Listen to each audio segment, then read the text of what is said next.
Hello दोस्तों, आप लोगों का फिर से एक बार स्वागत है वाईफाई क्लासरूम CGPSC में। आज हम विकास परक का एक और टॉपिक विज्ञान लेकर आ रहे हैं, जिसमें कि अंतरिक्ष प्रौद्योगिकी और विज्ञान प्रौद्योगिकी के बारे में बताया जा गया है। तो उसे हम आज विस्तार पूर्वक समझने की कोशिश करते हैं।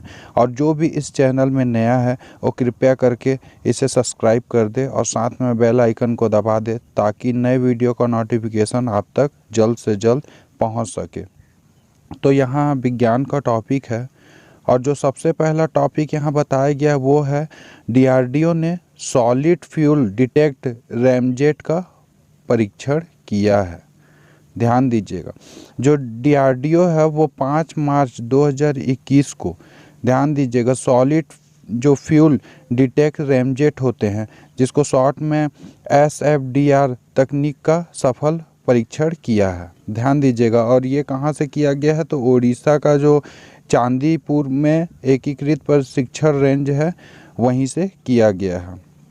तो इसमें जो बूस्टर मोटर का उपयोग करके उड़ान परीक्षण के दौरान वायु जो प्रक्षेपण परिदृश्य है को सिमुलेट किया गया है। ध्यान दीजिएगा, सिमुलेट किया गया है। उसके बाद नोजल लेस बूस्टर ने रैमजेट के संचालन के लिए आवश्यक मैक संख्या में मोटर को एक्सेलरेट किया है। ध्यान दीजिएगा, मोटर को एक्सेलरेट किया है। उसी तरीके से यहाँ सॉलिड फ्यूल जो डिटेक्ट रैमजेट है उसके बारे में थोड़े बातों को देख लेते हैं हम लोग कि ये क्या है। तो यह रक्षा अनुसंधान और विकास संगठन DRDO द्वारा विकसित एक मिसाइल प्रणोदन प्रणाली है। ध्यान दीजिएगा, DRDO ने महत्वपूर्ण तकनीकों को विकसित करने के उद्देश्य से इस परियोजना का विकास किया है, जो भविष्य में भारत की लंबी दूरी की हवा से हवा में, ध्यान दीजिएगा यहाँ इम्पॉर्टेंट चीज़ है, हवा से हवा में मार करने वाली जो मिसाइल की प्रणोदन प्रणाली में आवश्यक है। यह एक मिसाइल प्रणोदन प्रणाली है जिसमें थ्रस्ट मॉड्यूलेट डक्टेड रॉकेट के साथ साथ smoke nozzle less missile booster शामिल किया गया है। इस सिस्टम का जो थर्ड मॉड्यूलेशन एक गर्म गैस प्रवाह नियंत्रक के माध्यम से प्राप्त किया जाता है। जो थ्रस्ट मॉड्यूलेशन एक गर्म गैस प्रवाह नियंत्रण के माध्यम से इसको प्राप्त किया जाता है। ध्यान दीजिएगा। उसी तरीके से यहाँ बताया गया है कि जो ISRO और नासा ने संयुक्त पृथ्वी अवलोकन उपग्रह मिसाइल के लिए राडार विकसित किया। मतलब कि जो इसरो और जो नासा है वो संयुक्त रूप से इस पे काम कर रहे हैं। तो इसमें जो भारतीय अंतरिक्ष अनुसंधान संगठन इसरो ने अमेरिकी अंतरिक्ष agency national aeronautics and space जो एडमिनिस्ट्रेशन है के साथ मिलकर सिंथेटिक अपर्चर रडार, ध्यान दीजिएगा, SAR जिसको शॉर्टकट में बोलते हैं, सिंथेटिक अपर्चर रडार का विकास पूरा किया है, जिसमें संयुक्त पृथ्वी अवलोकन उपग्रह मिशन के लिए अत्यधिक उच्च रिजोल्यूशन छवियों के उत्पादन की क्षमता है। तो जो नासा और इसरो का SAR है, जिसको शॉर्टकट में निसार बोला जा रहा है, तो यह क्या है कि पृथ्वी अवलोकन के लिए दोहरे आवृत्ति L बैंड और S बैंड के लिए एक संयुक्त सहयोग है। ध्यान दीजिएगा, L और S बैंड। निसार जो है वो पहला उपग्रह मिशन है जो L बैंड और S बैंड नामक दो अलग अलग राडार आवृत्तियों का उपयोग करेगा। ध्यान दीजिएगा, ये पहला ऐसा उपग्रह रहेगा जो L बैंड और S बैंड दोनों का उपयोग करेगा, दोनों आवृत्तियों का उपयोग करेगा। इन राडार फ्रीक्वेंसी का उपयोग पृथ्वी की सतह में बदलावों को मापने के लिए किया जाएगा। यह मिशन वर्ष 2022 में आंध्र प्रदेश में इसरो के श्रीहरिकोटा स्पेस पोर्ट से लॉन्च किया जाएगा। आंध्र प्रदेश के हरिकोटा से इसको 2022 में लॉन्च किया जाएगा। इस पेलोड को अहमदाबाद स्थित जो स्पेस एप्लीकेशन सेंटर है, जिसको सैग बोलते हैं, स्पेस एप्लीकेशन सेंटर से नासा की जेट प्रोपल्सन लेबोरेटरी के लिए भेज दिया गया था। ध्यान दीजिएगा इन चीज़ों को। जो सार है, सिंथेटिक एपर्चर रडार का विकास किया गया है इसरो और नासा के संयुक्त कार्य से।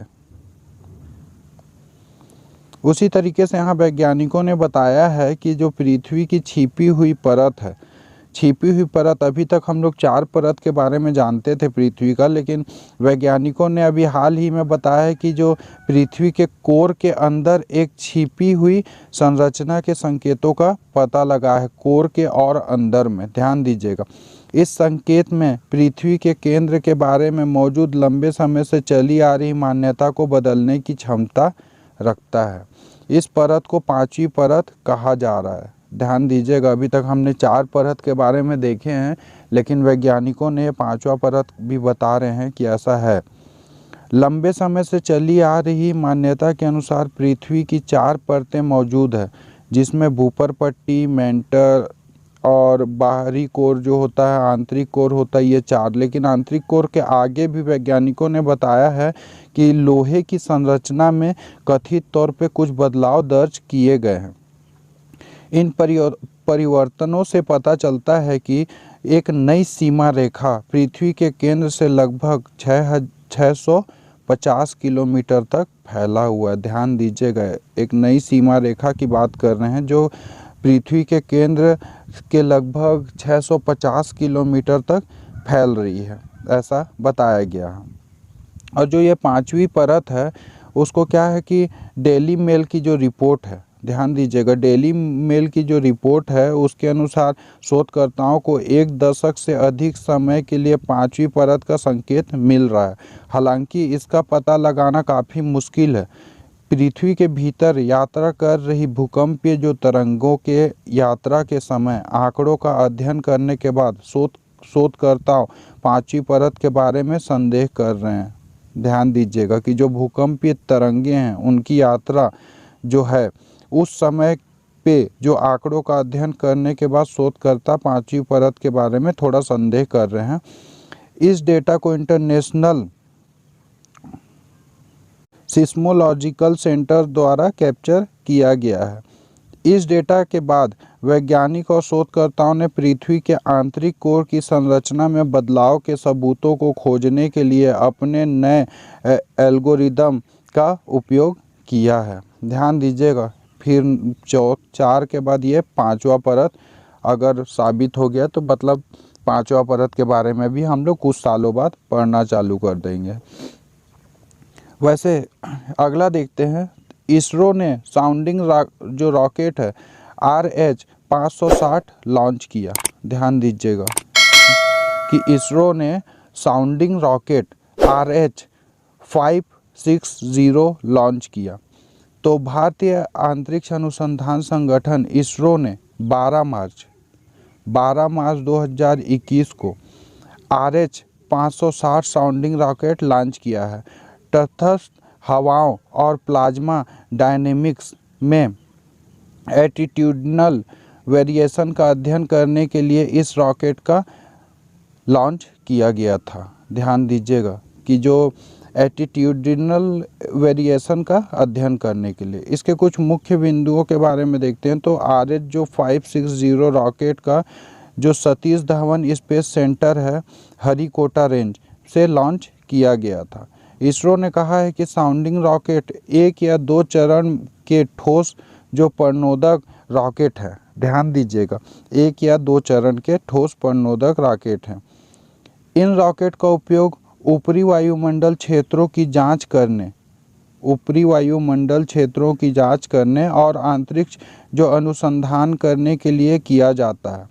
यह रॉकेट आसानी से किफ़ायती प्लेटफॉर्म के रूप में काम करेंगे जो लॉन्च किए गए वाहनों और उपग्रहों में उपयोग के लिए नए घटकों या उप प्रणालियों के प्रोटोटाइप का परीक्षण या सिद्ध कर सकते हैं। इसरो ने वर्ष 1965 में स्वदेश निर्मित साउंडिंग रॉकेट जो लॉन्च करना शुरू किया था। ध्यान दीजिएगा। और ये वाला जो है ये क्या है, ऊपरी वायुमंडल क्षेत्रों की जांच करने के लिए और अंतरिक्ष जो अनुसंधान करने के लिए किया जाता है इसका उपयोग। उसी तरीके से यहाँ देखते हैं कि इसरो का जो JAX से का चंद्र ध्रुवी अन्वेषण, मतलब कि जो लूनर पोलर एक्सप्लोरेशन का सहयोग, ध्यान दीजिएगा कि भारतीय जो मतलब इसरो और जापान का जो, जिसको जापान एरोस्पेस एक्सप्लोरेशन एजेंसी बोलते हैं, ध्यान दीजिएगा, जापान एरोस्पेस एक्सप्लोरेशन एजेंसी जिसको कहा जाता है। तो दोनों साथ में मिलके 11 मार्च 2021 को पृथ्वी अवलोकन, चंद्र सहयोग और उपग्रह नेविगेशन सहित सहयोग की समीक्षा की है। तो इसमें मुख्य बिंदुओं को देखते हैं कि दोनों देशों की अंतरिक्ष एजेंसियों ने अंतरिक्ष स्थिति संबंधित जागरूकता और पेशेवर विनियमन कार्यक्रम में सहयोग के बारे में अवसरों का पता लगाने के लिए भी सहमति व्यक्त की है। एजेंसियों ने उपग्रहों के डेटा का उपयोग करके चावल फसल क्षेत्र वायु गुणवत्ता निगरानी की गतिविधियों के लिए सहयोग करने के लिए कार्यान्वयन व्यवस्था पर हस्ताक्षर किए हैं। तो ध्यान दीजिएगा कि इंडिया का जो भारतीय अंतरिक्ष अनुसंधान संगठन है और जापान एरोस्पेस एक्सप्लोरेशन एजेंसी जो है वो दोनों मिलके इस काम को कर रहे हैं, जिसमें पृथ्वी अवलोकन, चंद्र सहयोग या उपग्रह नेविगेशन से संबंधित बहुत सारी डाटाओं को जाना जाएगा। और अभी इसमें चावल फसल जो क्षेत्र हैं या वायु गुणवत्ता, ये सब पे निगरानी इससे किया जा रहा है, ये सब चीज़ों से किया जाएगा। और उसी तरीके से आगे देखते हैं हम लोग ल्यूपेक्स मिशन। तो ल्यूपेक्स मिशन का एक फुल फॉर्म पहले देख लेते हैं कि जो लूनर पोलर एक्सप्लोरेशन मिशन, इसको नाम रखा गया है। तो जिस पर भारत और जापान पहले से ही काम कर रहे हैं, दोनों एजेंसियां इस मिशन पर काम कर रही हैं और वर्ष 2024 तक चंद्रमा के दक्षिणी जो ध्रुव पर लैंडर और रोवर भेजने का लक्ष्य रखा गया है। ध्यान दीजिएगा, अभी भी गए थे लेकिन अभी सिग्नल टूटने के कारण वो मिशन फेल हो गया था। तो अभी 2024 का प्लान बन रहा है ल्यूपेक्स मिशन, जो कि इंडिया और जापान दोनों के संयुक्त सहयोग से है। उसी तरीके से यहाँ बताया गया है कि भारत और फ्रांस तीसरे संयुक्त अंतरिक्ष मिशन में, तो मतलब भारत और फ्रांस तीसरे संयुक्त उपग्रह मिशन पर काम कर रहे हैं। कई फ्रांसीसी कंपनियां सरकार द्वारा अंतरिक्ष क्षेत्र में हाल ही में सुधारों द्वारा प्रदान किए गए अवसरों का लाभ उठाने के लिए इच्छुक है और जो फ्रांस की अंतरिक्ष में भारत का सबसे बड़ा साझेदार है। ध्यान दीजिएगा, फ्रांस अंतरिक्ष में भारत का सबसे बड़ा साझेदार है। इसरो ने इस बात पर प्रकाश डाला कि इसरो और फ्रांसीसी जो अंतरिक्ष एजेंसी है, ध्यान दीजिएगा, ने दोनों ने संयुक्त मिशनों मेघाट्रॉपिक पर काम किया है, मेघाट्रॉपिक पर, जिसे वर्ष 2011 में लॉन्च किया गया था, और सरल अल्तिका जो वर्ष 2013 में लॉन्च किया गया था। और इसरो और जो ये फ्रांसीसी कंपनी, ध्यान दीजिएगा, भारत और फ्रांस मिलके दोनों, इसरो और CNES जो है, दोनों कंपनियां मिलके इस पे काम कर रही है, भारत और फ्रांसीसी। और इसके बारे में अधिकारियों ने यह भी रेखांकित किया है कि जो इसरो और CNES ने थर्मल इंफ्रारेड इमेजिंग सैटेलाइट, ध्यान दीजिएगा, जो थर्मल इंफ्रारेड इमेजिंग सैटेलाइट है की मदद से पृथ्वी अवलोकन उपग्रह मिशन के लिए व्यवहार्यता अध्ययन पूरा किया है। अब दोनों एजेंसियां संयुक्त विकास के लिए एक कार्यान्वयन व्यवस्था को अंतिम रूप देने के लिए काम कर रही है। ध्यान दीजिएगा कि भारतीय अंतरिक्ष अभियानों के संबंध में जो वैज्ञानिक उपकरणों के संयुक्त उपयोगों पर फ्रांस के साथ काम कर रही है। दो एजेंसियों ने इसरो के ओशियनसेट 3 उपग्रह में CNES के एर्गोस उपकरण को समायोजित करने के लिए सभी इंटरफेस नियंत्रण दस्तावेज को अंतिम रूप दिया गया है। यहाँ भारत और फ्रांस मिलकर काम कर रहे हैं, ध्यान दीजिएगा इस पे। और ये ओशियनसेट 3 और एर्गोस जो है फ्रांस की कंपनी की, वो दोनों को एक साथ इन लोग समायोजित करने का प्रयास कर रहे हैं। उसी तरीके से यहाँ बताया गया है कि कैच द रेन अभियान, तो मोदी जी ने 22 मार्च को विश्व जल दिवस के अवसर पर जल शक्ति अभियान जो है कैच द रेन अभियान, ध्यान दीजिएगा जल शक्ति अभियान के अंतर्गत है ये कैच द रेन, लॉन्च किया है। यह अभियान देश के ग्रामीण और शहरी क्षेत्रों में चलाया जाएगा और यह अभियान 22 मार्च से 30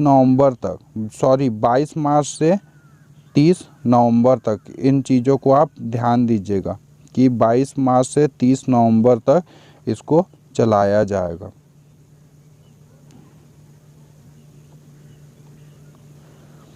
इस अभियान के बारे में थोड़ा हम लोग जान लेते हैं। इस अभियान का जो टैगलाइन दिया गया वो दिया गया है catch the rain where it falls when it false.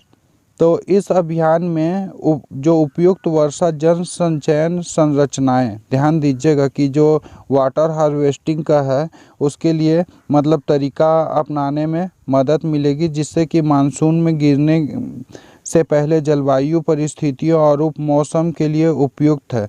यह अभियान चेक डैम, रूफटॉप और RWHS वाटर हार्वेस्टिंग पिट टैंक की डिसिल्टिंग को बढ़ाकर अपनी भंडारण क्षमता बढ़ाने के लिए अभियान चलाया गया है।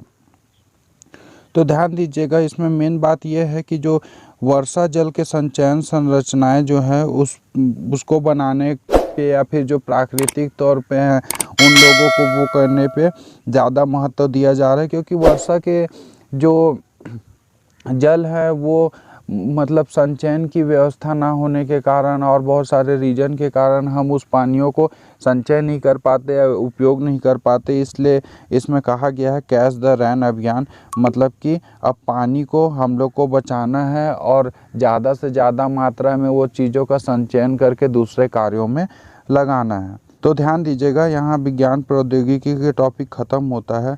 अगर आप लोगों को वीडियो अच्छा लगा हो तो लाइक, शेयर और सब्सक्राइब कर दीजिएगा।